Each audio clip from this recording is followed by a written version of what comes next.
Assalamualaikum warahmatullahi wabarakatuh. Kami dari kelompok 3 akan mempresentasikan analisis strategi perusahaan pada PT Mayora Indah yang beranggotakan Ramadhani Puspitasari, Yesi Rahmawati, dan Ajeng Febiana Pangastuti. Kami akan menjelaskan definisi PT Mayora Indah. PT Mayora Indah adalah salah satu kelompok bisnis produk konsumen di Indonesia yang didirikan tanggal 17 Februari 1977 dan mulai beroperasi secara komersial pada bulan Mei 1978. PT Mayora Indah merupakan perusahaan yang bergerak dalam bidang produksi makanan, yaitu biskuit, wafer, permen, coklat, kopi instan, dan minuman sereal. Sebagai salah satu fast-moving consumer goods companies, PT Mayora Indah telah membuktikan dirinya sebagai salah satu produsen makanan berkualitas tinggi dan telah mendapatkan banyak penghargaan. Di antaranya adalah Top 5 Best Managed Companies in Indonesia dari Asia Money, Best Manufacturer of Halal Products dari Majelis Ulama Indonesia, Best List Company dari Berita 1, dan banyak lagi penghargaan lainnya. PT Mayora Indah memiliki anak perusahaan, di antaranya 1. PT Sinar Pangan Barat yang bergerak dalam bidang penyewaan kantor dan gudang. Kedua, PT Sinar Pangan Timur yang bergerak dalam bidang penyewaan kantor dan gudang. Yang ketiga, PT Torabika Eka Semesta yang bergerak dalam bidang pengolahan kopi dan sereal. Yang keempat, PT Kakao Mas Gemilang bergerak dalam bidang pengolahan coklat. Dan yang kelima, Mayora Nederland BV bergerak dalam bidang keuangan. Selanjutnya, kami akan menjelaskan visi dan misi.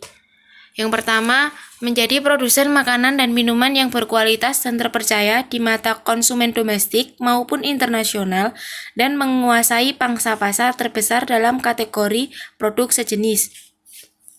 Yang kedua, dapat memperoleh laba bersih operasi di atas rata-rata industri dan memberikan value added yang baik bagi seluruh stakeholders perseroan. Yang ketiga, dapat memberikan kontribusi positif terhadap lingkungan dan negara di mana perseroan berada.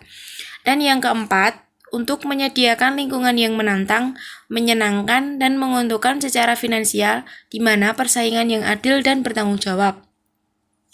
Selanjutnya, analisis eksternal makro dapat dilihat dari faktor eksternal mempunyai 5 peluang dan 5 ancaman. Yang dapat dikatakan bahwa bisnis PT Mayora Indah cukup berhasil karena skor bobot total sebesar 2,74 dapat menghasilkan keuntungan dari peluang dan ancaman yang timbul. Lalu yang selanjutnya, analisis eksternal mikro mempunyai 5 indikator. Yang pertama, intensitas rivalitas antar pemain dalam industri. Bukan hanya PT Mayora Indah yang memproduksi makanan ringan kepada pelanggan di Indonesia.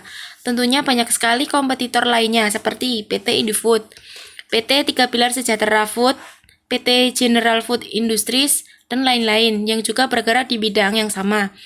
Dengan kata lain, dapat dikatakan bahwa tingkat rivalitas pada PT Mayora Indah cukup tinggi.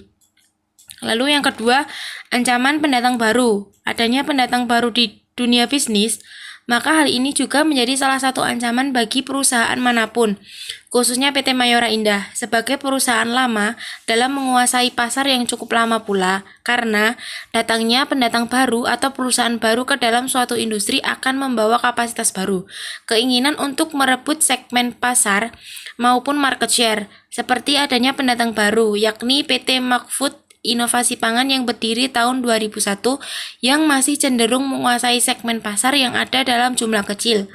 Sehingga dapat dikatakan tingkat ancaman pendatang baru pada PT Mayora Indah masih tergolong rendah. Lalu yang ketiga, kekuatan tawar pemasok atau supplier. PT Mayora Indah hanya memiliki satu-satunya pemasok, yaitu PT Inbisco Niaga yang dianggap memiliki kualitas bahan baku yang sangat baik. Memiliki kantor cabang di Jakarta maupun Medan. PT Inbisco Niaga bertugas untuk menyediakan bahan baku yang akan digunakan perusahaan untuk melakukan proses produksi dan menghasilkan produk yang akan dijual kepada konsumen, dan juga dapat membantu perusahaan untuk meningkatkan laba dengan cara terus menjaga dan meningkatkan mutu bahan baku dan memenuhi pemesanan perusahaan dengan tepat waktu. Oleh karena itu, dapat dikatakan bahwa tingkat kekuatan tawar-penawar pemasok untuk PT Mayora Indah cukup tinggi. Lalu yang keempat, kekuatan tawar pembeli. Semakin banyak pilihan yang tersedia bagi pembeli akan membuat posisi pembeli semakin kuat. PT Mayora Indah memiliki beberapa pembeli seperti PT Hero Supermarket, Carrefour, Ranch Market, dan lain-lain. Memang diakui bahwa kekuatan tawar pembeli di sini cenderung stabil, dikarenakan jumlah pembeli masih dapat dikendalikan. Tanpa adanya kesetiaan dari pelanggan akan sulit bagi perusahaan untuk bertahan dalam dunia industri. Dapat dikatakan bahwa tingkat kekuatan tawar-menawar pembeli pada PT Mayora Indah tergolong sedang. Lalu yang terakhir, produk-produk substitusi. Ketersediaan produk substitusi yang banyak akan membatasi keleluasaan pemain dalam industri untuk menentukan harga jual produk.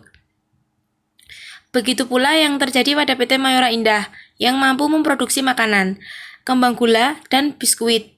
Di samping produk substitusinya antara lain jelly drink, roti, susu, dan mie instan. Sehingga dapat dikatakan produk-produk substitusi dalam PT Mayora Indah tergolong tinggi. Selanjutnya, analisis internal PT Mayora Indah Tbk. Terdapat 6 indikator analisis internal. Yang pertama, manajemen. Terdapat 2 kekuatan dan 1 kelemahan. Yang kedua, marketing. Terdapat 2 kekuatan dan 1 kelemahan. Yang ketiga, keuangan dan akuntansi.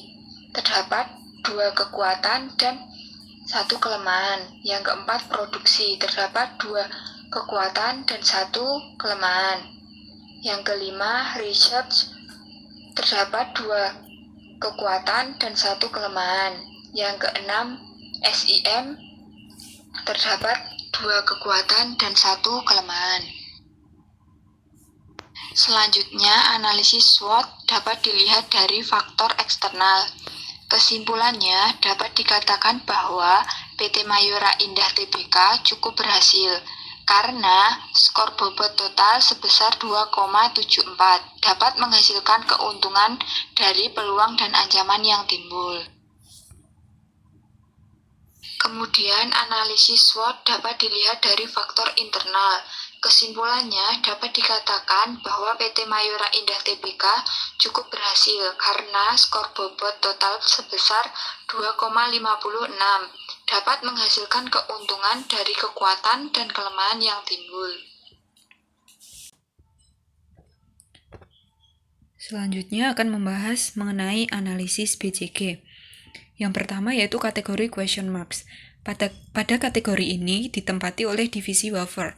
Wafer yang diproduksi oleh PT Mayora Indah memiliki pangsa pasar yang relatif rendah. Top brand index yang dimiliki oleh produk ini terbilang kecil, berarti kesadaran konsumen terhadap produk pada divisi ini masih kurang. Akan tetapi, market growth rate yang dimiliki produk pada divisi ini cukup tinggi dengan banyaknya jenis produk yang dimiliki oleh satu merek. Perusahaan masih berusaha menumbuhkan produk-produk pada divisi ini agar bisa berubah menjadi kategori stars. Kemudian yang kedua yaitu kategori stars. Berdasarkan data Top Brands Award, pada kategori ini ditempati oleh divisi biskuit. Market share yang dimiliki divisi ini sangatlah tinggi. Brand biskuit Roma memiliki indeks yang sangat tinggi karena biskuit tersebut telah melegenda bahkan selama 4 dasawarsa. Produk tersebut masih tetap berjaya di pasar. Oleh karena itu, kepercayaan konsumen terhadap rasa dan kualitas produk ini yang menempatkan Roma sebagai merek produk biskuit terbaik di berbagai kategori manapun dalam Top Brand Awards. Selain market share yang tinggi, market growth rate yang dimiliki pada divisi biskuit juga sangatlah tinggi, terbukti dengan berbagai banyak varian yang diberikan pada divisi biskuit. Kemudian dalam kategori cash cows, itu pada kategori cash cows ditempati oleh divisi kembang gula. kopi, dan makanan kesehatan. Pada divisi makanan kesehatan, Energen sangat dikenal masyarakat sebagai produk sereal yang paling terkenal dan paling banyak diminati. Divisi kopi pun demikian, produknya banyak diminati dan bahkan beberapa di antaranya menjadi pelopor. Untuk divisi kembang gula, merek Kopi Kolah yang sangat terkenal karena merupakan permen dengan cita rasa kopi pertama di Indonesia. Oleh karena itu, ketiga divisi ini memiliki market share yang tinggi, namun dengan market growth rate yang terbilang rendah, karena banyak pesaing yang lebih baik di antara mereka dan juga sulit untuk mengembangkan produk-produknya. Kemudian, yang terakhir yaitu kategori dogs. Pada kategori ini ditempati divisi coklat. Divisi coklat hanya mempunyai produk dengan merek Coki-Coki, walaupun Coki-Coki merupakan pelopor coklat pasta, akan tetapi kesadaran konsumen terhadap produk ini sangatlah rendah. Bahkan untuk kategori coklat pasta pada Top Brand Index tidak ada merek Coki-Coki tercantum di sana. Menurut hasil pengamatan produk ini paling banyak diminati oleh kalangan anak-anak saja. Oleh karena itu, market share yang dimiliki sangatlah rendah, serta market growth rate pun rendah karena produk ini sulit sekali untuk dikembangkan dan bersaing dengan produk coklat lainnya. Kemudian membahas mengenai alternatif strategi pada PT Mayora Indah. Di sini dapat kita lihat terdapat tabel SWOT pada PT Mayora Indah. Kemudian dapat kita lihat pada strategi SO atau strategi Strength Opportunity, yaitu yang pertama menambah varian-varian produk baru setiap tahun. Itu masuk dalam strategi Strength nomor 2 dan strategi Opportunity nomor 4 dan 5. Kemudian yang kedua yaitu melakukan penambahan varian rasa baru buat produk yang belum ada banyak varian, sehingga bisa memuaskan selera konsumen yang beragam. Itu masuk dalam strategi Strength nomor 2 dan Opportunity nomor 2 juga. Begitu selanjutnya sampai dengan strategi yang terakhir, yaitu strategi WO, strategi ST, dan strategi WT. Kemudian membahas mengenai strategi terpilih. Yang pertama yaitu integrasi ke depan. Di sini memiliki 6 poin, di mana kami mengatakan bahwa 3 dari kondisi perusahaan mengatakan no, dan persyaratan kondisi lain, kondisi perusahaan mengatakan yes. Kemudian dalam integrasi ke belakang memiliki 7 poin, yaitu 1 di antaranya itu mengatakan no dan yang lainnya kondisi perusahaan mengatakan yes. Kemudian dalam integrasi horizontal kami mengatakan bahwa dalam persyaratan kami mengatakan bahwa kondisi perusahaan 2 di antaranya mengatakan no dan yang lainnya dan poin lainnya mengatakan yes. Kemudian dalam penetrasi pasar itu kondisi perusahaan dari 5 poin dari penetrasi pasar itu salah satu di antaranya itu mengatakan no. Kemudian pengembangan pasar salah satunya juga mengatakan no. Kemudian dalam strategi pengembangan produk kami mengatakan bahwa kondisi perusahaan di sini mengatakan yes semua di setiap persyaratan atau semua persyaratan itu mengatakan yes semua. Kemudian diversifikasi konsentrik. Kami mengatakan bahwa di sini ada 6 poin di mana kami mengatakan bahwa 2 dari kondisi perusahaan mengatakan no dan yang lainnya mengatakan yes. Diversifikasi horizontal. Di sini ada 4 persyaratan kondisi efektif, di mana kondisi perusahaan mengatakan 1 di antaranya itu mengatakan no. Kemudian diversifikasi konglomerat. Di sini ada 6 poin dari persyaratan kondisi efektif. Di sini kondisi perusahaan 2 di antaranya mengatakan yes. Kemudian retrenchment. Di sini ada 5 poin, yaitu kondisi perusahaan. Satu di antaranya itu mengatakan yes dan yang lainnya mengatakan no.